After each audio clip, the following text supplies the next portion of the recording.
શ્રી સ્વામિનારાયણ ભગવાનની જય. અક્ષર પુરુષોત્તમ મહારાજની જય. ગુણાતીતાનંદ સ્વામી મહારાજની જય. ભગતજી મહારાજની જય. શાસ્ત્રીજી મહારાજની જય. યોગીજી મહારાજની જય. પ્રમુખ સ્વામી મહારાજની જય. મહંત સ્વામી મહારાજની જય. પ્રમુખ સ્વામી મહારાજ શતાબ્દી મહોત્સવની જય. આજની રવિ સભાનો શુભારંભ થઈ રહ્યો છે. આપણે સૌ ધૂનગાનમાં જોડાઈએ.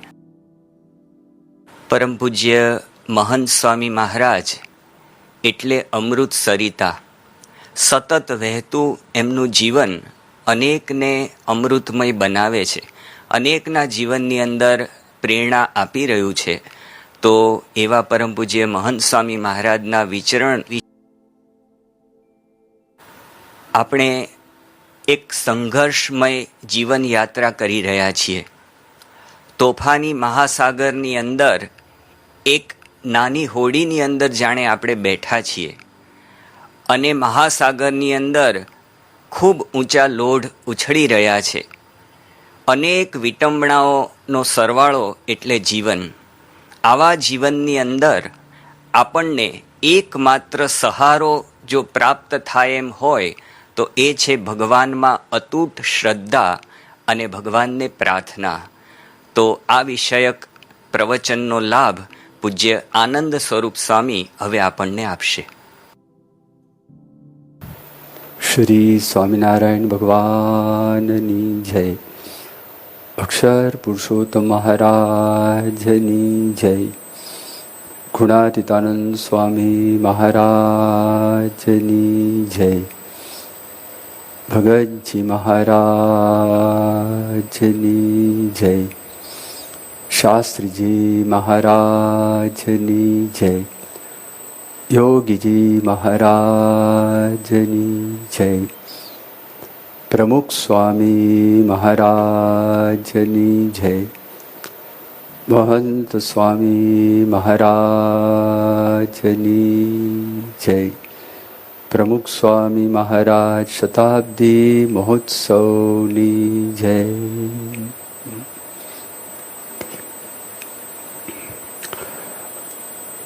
આપણે બધા સત્સંગના યોગની અંદર આવેલા છીએ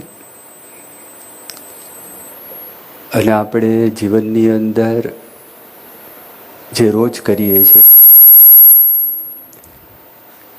એની ઉપર વાત કરવાની છે અને એ છે પ્રાર્થના. પ્રાર્થના આપણે ભગવાનને કરીએ છીએ.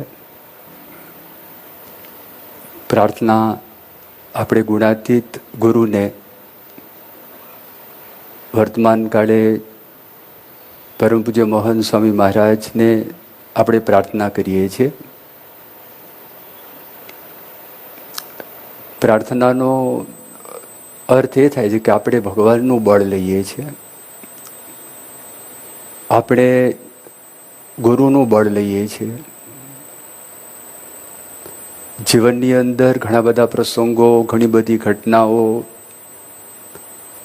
આપણા પોતાના વ્યક્તિગત જીવનની અંદર, તમારા પરિવારની અંદર, સમાજની અંદર, કેટલીક રાજકીય ઘટનાઓ અને કેટલીક વૈશ્વિક ઘટનાઓ એવી બને છે કે જેમાં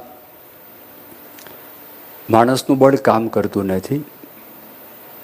અને તે વખતે જ્યારે આપણે ભગવાનનું બળ લઈએ છીએ, ગુણાતીત સંતનું બળ લઈએ છીએ,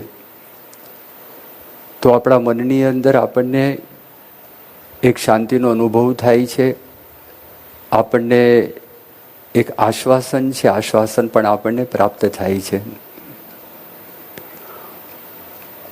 પ્રાર્થના ફળે જ છે.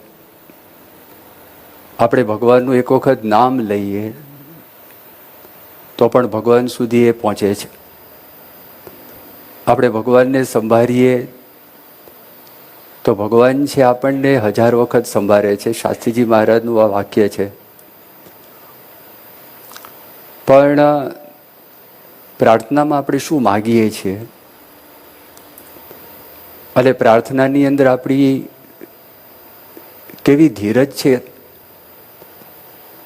આપણે કેવો પુરુષાર્થ કરીએ છીએ, કેટલા સમય માટે પ્રાર્થના કરવાની આપણને શ્રદ્ધા છે અને કેવા પ્રકારે આપણે પ્રાર્થના કરીએ એના આધાર ઉપર એ પ્રાર્થના આપણને ટૂંકા ગાળાની અંદર અથવા તો લાંબે અરસે એ ફળતી હોય છે.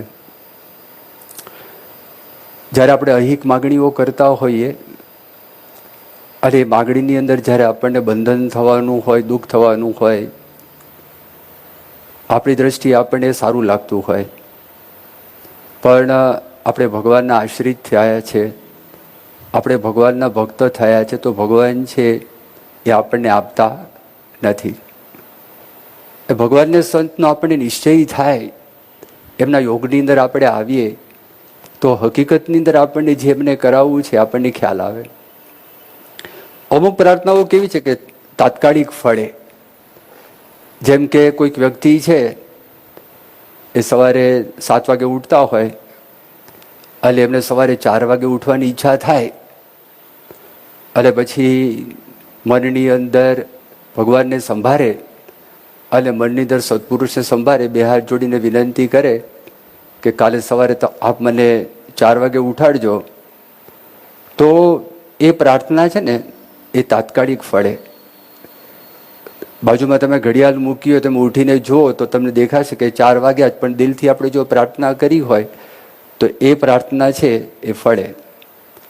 પણ એવી આપણે વિનંતી કરીએ કે મારો ક્રોધ જાય, મારું અભિમાન જાય, અને એ બધી જો વાતો આપણે કરીએ તો બરાબર છે, એ જ કરવાનું છે, પણ એ એક દિવસની અંદર એ બધી પ્રાર્થના છે એ ફળીભૂત થતી નથી.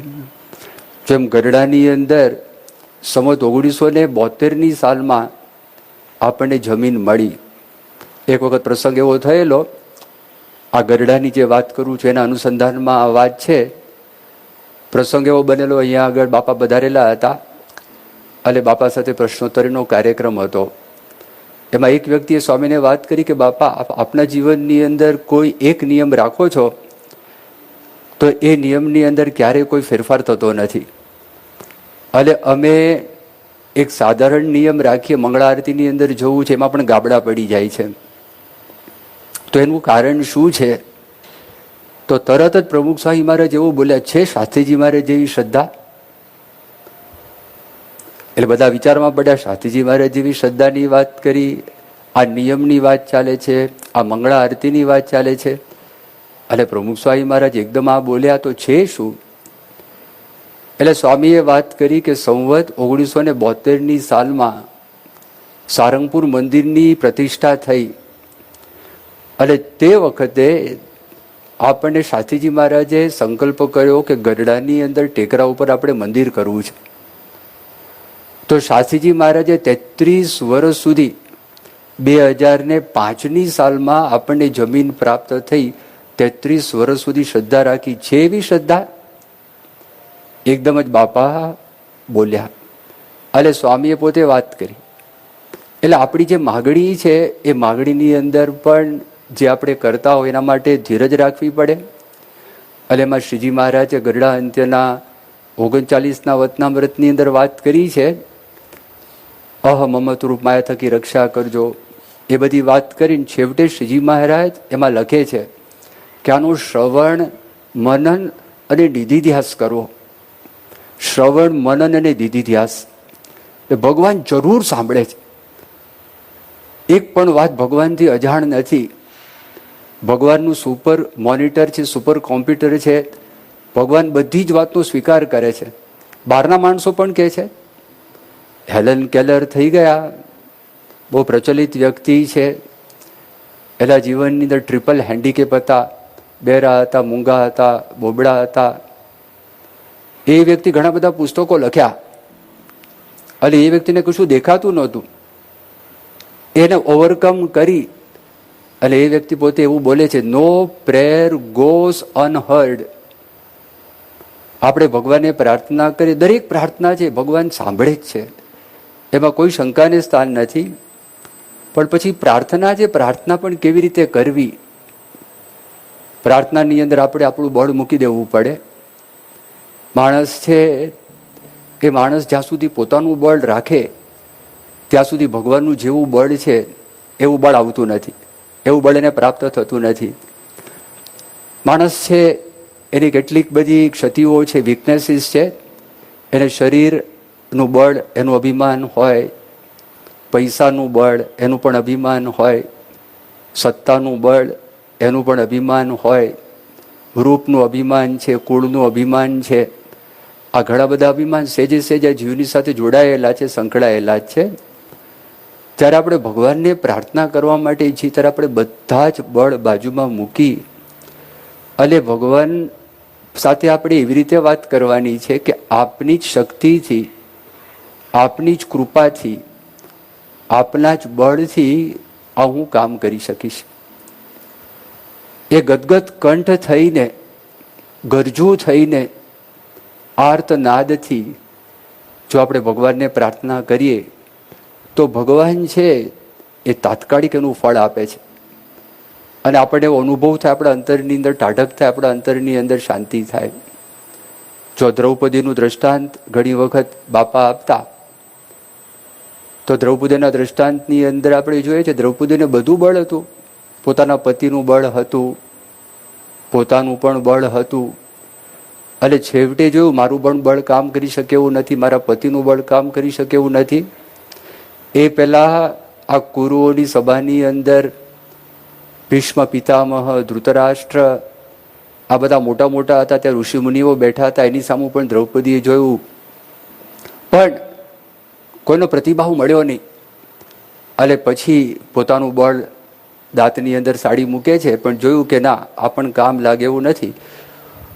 પછી હૃદયની અંદરથી જે આર્તનાદ નીકળ્યો કે હે કૃષ્ણ, અને તરત ભગવાન ત્યાં આગળ પોતે પ્રગટ થયા.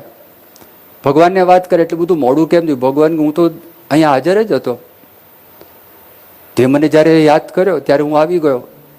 ભગવાન એટલા નિર્માની છે. એટલે પરમ પૂજ્ય મોહન સ્વામી મહારાજ અને પૂજ્ય ડૉક્ટર સ્વામી ઘણી વખત વાત કરે છે કે પ્રાર્થના છે ને થઈ જાય છે, પ્રાર્થના આપોઆપ થઈ જાય છે.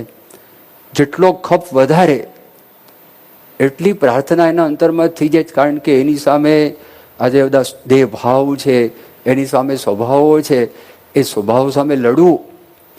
જે લખે છે કામને ક્રોધ મદ લોભ દળમાં મૂકી, લડવા તણો નવ લાગ લાગે, જોગિયા જંગમ ત્યાગી તપસ્વી ઘણા, મોરચે ગયે ધર્મ દ્વાર માગે. આજે વર્ણન કર્યું તો થઈ જાય. એ જે માર્ગે ચાલ્યા હોય તો એનાથી ભગવાન પાસે, એ ગુણાતીત સંત પાસે પ્રાર્થના થઈ જાય અંતરથી. જેમ પાછળ ભાગ પડ્યો હોય કેવી પ્રાર્થના થાય. જીવુબા હતા, એના બાપુજી તલવાર લઈને ઊભા હતા. અને જીવુબા રોજ ભગવાનને થાળ ધરાવતા, એમની સાથે વાતો કરતા. એમને શંકા પડી કોઈ માણસ સાથે વાત કરે છે. એને કહ્યું કોઈ માણસ નથી, આ ભગવાનની મૂર્તિ સાથે હું વાત કરું છું. અરે ભગવાન મારો થાળ છે, રોજ જમે છે, તો કે અત્યારે મારી સામે જમે તો હું માનું, નહીતર આ તલવાર છે એનાથી તારું ડોકું કાપી નાખું. જીવુબા ભગવાનને દિલથી પ્રાર્થના કરે, મહારાજ લાજ રાખજો, મહારાજ રક્ષા કરજો. અને લાલજીને જ્યાં આગળ દૂધ ધરાવે છે, દૂધનો કટોરો લાલજી પી જાય છે પ્રગટ થઈને. અને એ દૂધનો કટોરો એનો ઘા કરે છે એબલ ખાચર ઉપર, ધ્રુજી ગયા. અને આજે એ કટોરો અક્ષરધામની અંદર પ્રસાદી મંડપ છે ગાંધીનગરમાં, ત્યાં આગળ નીચે મૂકેલો છે. આપણને કેવી રીતે પ્રાપ્ત થયો એનો ઇતિહાસ છે, એનો ઇતિહાસ પણ ત્યાં આગળ લખેલો છે. એ જે હૃદયથી પ્રાર્થના થઈ, ભગવાન ત્યાં આગળ પ્રગટ થઈ ગયા. નાજા જોગ્યા ભોયરા ગામની અંદર, મહારાજ તો વિસનગર હતા, મહારાજ તો દૂર હતા.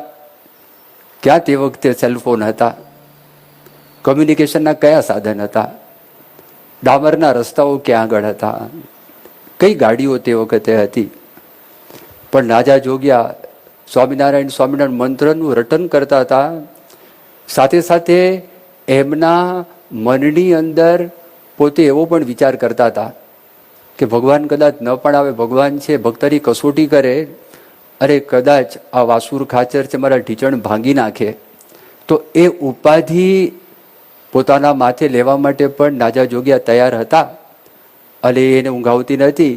પ્રાંગણની અંદર સ્વામિનારાયણ મંત્રનો જાપ કરતા હતા. શ્રીજી મહારાજને વિસનગરની અંદર આ આર્તનાદ સંભળાયો અને મહારાજ નીકળી પડ્યા અડવાણે પગે. સાથે મૂળજી બ્રહ્મચારી હતા. રસ્તામાં ભોગાવો નદી આવે. મૂળજી બ્રહ્મચારીને વાત કરી, તમે રોકાઈ જાઓ, જ્યારે તરાપો આવે ત્યારે તમે આવજો. શ્રીજી મહારાજ એ નદી ઉપર ચાલી સામે કિનારે નીકળી ગયા. મહારાજ ત્યાં આગળ પહોંચી ગયા. ડેલી સામેથી ખખડાવી અને ત્યાં આગળ નાજા જોગ્યા તો જોઈને ચકિત થઈ ગયા. અને પછી જ્યારે દરબારમાં ગયા અને વાસુર ખાચર એ પણ માનવા માટે તૈયાર થયો નહોતો, ત્યારે શ્રીજી મહારાજે સમાધિમાં એને યમપુરીના દર્શન કરાવ્યા. ત્યારે એમને થયું કે હું જે કરું છું એ ખોટું કામ કરું છું. એટલે જે પ્રાર્થનાની વાત કરી, એકદમ આર્તનાદથી, પોતાનું કોઈ પણ બળ રાખ્યા વગર વિશ્વાસથી કે મારી સામે બેઠા જ છે, મારા હૃદયની અંદર છે, મારા આત્માની અંદર છે, એ બધું જ સાંભળે છે, એમ કરીને જો માણસ વિચાર કરે તો 100% એમની પ્રાર્થના ફળે છે. ફ્રેન્સ વર્ફલ કરીને એક વ્યક્તિ હતા. એનો જન્મ થયો હતો ઓસ્ટ્રિયામાં. એ વ્યક્તિ પોતે કવિ હતા, એક નાટ્યકાર હતા અને નવલકથાકાર હતા, પણ પોતે યહૂદી હતા. પછી એ પોતે, એમનો જન્મ ઓસ્ટ્રિયાની પણ પ્રાગની અંદર ચેકોસ્લોવાકિયામાં જન્મ થયો હતો. ત્યાંથી પછી વિયેના એ ઓસ્ટ્રિયાની અંદર ગયા હતા. પણ 1938ની સાલની અંદર જર્મની દેશ અને ઓસ્ટ્રિયા દેશે એક સંધિ કરેલી અને સંધિની અંદર બંને જણા એક થઈ ગયા. એટલે ત્યાંથી પોતે ભાગ્યા અને ભાગીને ગયા ફ્રાન્સની અંદર 1938ની સાલમાં. તો ત્યાં આગળ એક અમેરિકાના જર્નલિસ્ટ રહેતા હતા, વેરિયન ફ્રાય કરીને. એને એમને આશરો આપ્યો અને 1940ની સાલમાં હિટલરે ફ્રાન્સ દેશ ઉપર પણ ચડાઈ કરી, આખો દેશ જીતી લીધો અને ત્યાં આગળ પણ જેટલા યહૂદીઓ હતા એને ભેગા કરી એટલે કોન્સન્ટ્રેશન કેમ્પમાં લઈ જાય અને ઝેરી ગેસ દ્વારા એને મારી નાખે, એના પર અત્યાચાર ગુજારવામાં આવે. એટલે આ માણસ અમેરિકન હતો, વેરિયન ફ્રાય કરીને જર્નલિસ્ટ હતા અને પોતે યહૂદી નહોતા. પણ એના મનમાં એમ થયું કે આટલો બધો અત્યાચાર, એને મૂર્તિમાન જોયો તો કે મારે આ લોકોને બચાવવા જોઈએ. તો ફ્રેન્સ વર્ફલ એની પાસે હતો. તો એણે ત્યાંથી ફ્રેન્સ વર્ફલને ત્યાંથી કહ્યું કે આપણે કેવી રીતે ગુપ્ત રસ્તે તમારે નીકળવું. હવે આ માણસ ત્યાં બોર્ડર ઉપર આવે છે, એને મદદ પણ થયેલી હોય છે અને તે વખતે એ હૃદયમાં પ્રાર્થના કરે છે કે ફ્રાન્સની અંદર લોર્ડ્સ નામની એક જગ્યા છે અને ત્યાં આગળ એક ધર્મસ્થાન છે. એ ધર્મસ્થાનમાં લોકો ઘણી બધી માનતાઓ કરે છે. તો એમણે પ્રાર્થના કરી કે જો હું આમાંથી બહાર નીકળું અને અહીંયા આગળ મને કોઈ રોકે નહીં અને મને પકડે નહીં, તો હું તને આખા વિશ્વની અંદર પ્રસિદ્ધ કરીશ. અને એણે જે મનમાં નક્કી કરેલું હતું કે આવી રીતે હું નીકળેલો છું, પ્રાર્થનાથી ભગવાને મને બચાવેલો છે, એ એમણે પોતે વાત કરી. તો એણે એક પુસ્તક લખ્યું. પુસ્તકનું નામ છે ધ સોંગ ઓફ ધી બર્નડેટ. આ પુસ્તકનું નામ છે. અને આખા વિશ્વની અંદર લોર્ડ્સની જે શ્રાઇન છે એને એણે પ્રસિદ્ધ કરી. આ બહારની વ્યક્તિની મેં તમને વાત કરી. આપણા દેશના રાષ્ટ્રપિતા ગાંધીજી રોજ પ્રાર્થના કરતા. ખાવાનું કદાચ છોડી દે પણ પ્રાર્થના છોડે નહીં. અને કદાચ પ્રાર્થના છૂટી ગઈ, થાકી ગયેલા હતા અને જાગ્રત થયા કે પ્રાર્થના રહી ગઈ છે, તે દિવસે ખાધું નહીં એમણે. એના અંતરમાં અતિશય બળતરા થઈ અને એ વ્યક્તિ એમની આત્મકથાની અંદર લખે છે કે તમે મારી આત્મકથાનું વાંચન કરો. એ આત્મકથાની અંદર મેં લખેલું જ મારા નિજી જીવનમાં અને જાહેર જીવનમાં મને બહુ જ કડવા અનુભવો થયેલા છે. એનાથી મને મારા જીવનમાં હતાશા આવેલી અમુક સમય માટે. એમાંથી હું જો બહાર નીકળ્યો છું એનું કારણ પ્રાર્થના છે. પ્રાર્થનાએ મને બચાવેલો છે. પ્રાર્થના વગર હું ક્યારનો પાગલ થઈ ગયો હોત. આ ગાંધીજી પોતે લખે છે. એના મૂળ અંગ્રેજી શબ્દો હું તમને કહું. My autobiography will tail I have head my fair share of the bitterest public and private experiences. They threw me into temporary despair. But if I was able to get rid of it, it is because of prayer. અમે તમને આગળ જે વાત કરી ગુજરાતીની અંદર, આ અંગ્રેજીમાં મહાત્મા ગાંધીના આ પોતાના જ શબ્દો છે. તમે જો કે પ્રમુખ સ્વામી મહારાજ જ્યારે બધી કુદરતી આપત્તિઓ આવે તો તે વખતે સ્વામી શું કરે છે? પ્રાર્થના કરે છે. ગુજરાતમાં વરસાદ નહોતો, લંડનમાં પ્રમુખ સ્વામી મહારાજ રાત્રે ઊભા થઈને ધૂન કરવા લાગ્યા.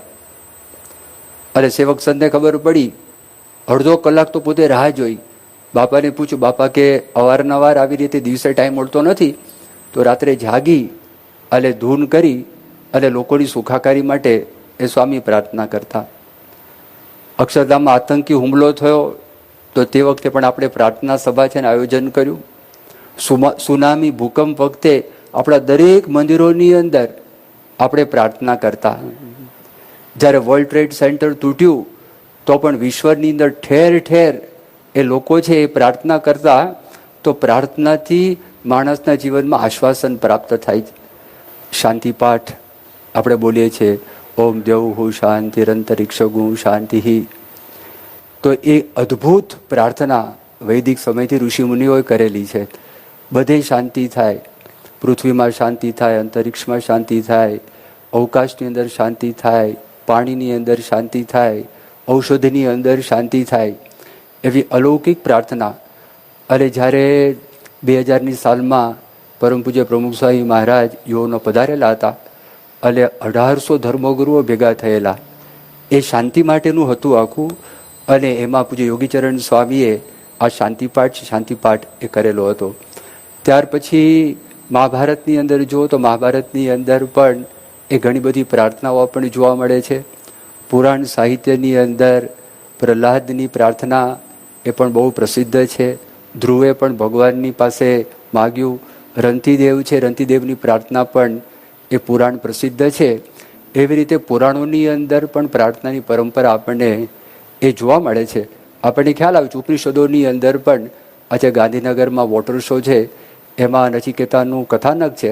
તો નચિકેતાના આખ્યાનની અંદર પણ ત્યાં આગળ 2 પ્રકારની એ માગણી છે. અને એ કઠોપનિષદની અંદર શ્રેય અને પ્રેય 2 માર્ગ બતાવેલા છે. પરાવિદ્યા અપરાવિદ્યાની વાત છે. તો બંને પ્રકારની પ્રાર્થનાઓ પ્રથમથી જ એ માણસ છે એ માણસ પોતે કરતા આવેલા છે. કોઈ એવી